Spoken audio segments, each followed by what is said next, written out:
Hey friends, this is Reverend Kid Holmes. It is Wednesday, May the 6th, 2026. It is time for One Mind Wednesday. Today's lesson or inspiration or whatever you would like to call it is called It Works Until It Doesn't. And the metaphor being that plumbing of all things, household plumbing or commercial plumbing, whatever, can be a metaphor for our spiritual evolution. How might this be possible, you may ask? Well, situation this morning in the house that we live in, rent, and back in the day when the house was built, the design was a certain method of plumbing to hook up the dishwasher to the garbage disposal to the drain. Okay, so that system was code back then. It is no longer code because they discovered that when you have a certain amount of water flow, if the dishwasher's running and you're running the sink at the same time, there's like a little bit too much water that goes into the quote unquote overflow, and the overflow overflowed in the house basically. And I think, as with anything, it works until it doesn't. There's a certain thought process, there's a certain logic, there's a certain idea, there's a certain theory about how something will work, and you prove it repeatedly until you realize, no, it doesn't work anymore. Pretty simple, pretty straightforward. This applies to our spiritual practices as well. We can get rote. I'm going to claim I can.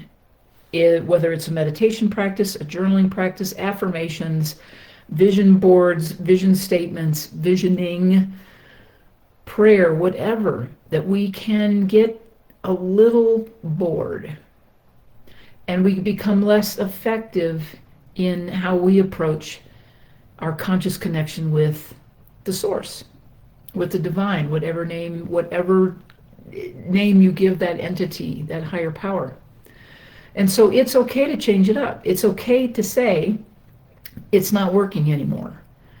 And, across the board, not just in our spiritual practice, but we get into the mundane, we get into the routine, we get into the rote repetition, and then we go, things just aren't as exciting or juicy or not as effective. They don't seem to be as effective. Or in some cases, we might actually be blocking and pushing way too much water into the overflow system. I think you get what I'm saying. So it's okay, rather than saying to ourselves, I'm doing something wrong, I'm just going to do this thing more intently, I'm going to do it harder, I'm going to push. It's okay to step back from it and say, well, maybe I need to change it up a little bit.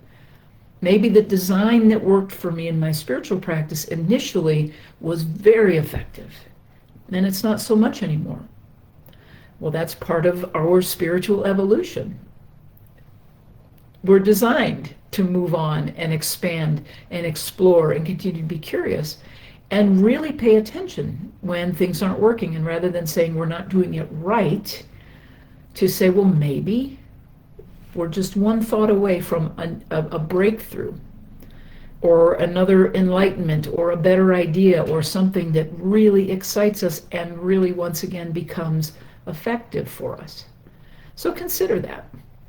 And another piece of this plumbing metaphor, take care of slow leaks in energy. Slow leaks turn into big problems, can turn into big problems. Consider that. The other metaphor, consider where you might be turning off the spigot, closing off the hose, putting a kink in the hose to the flow of your good.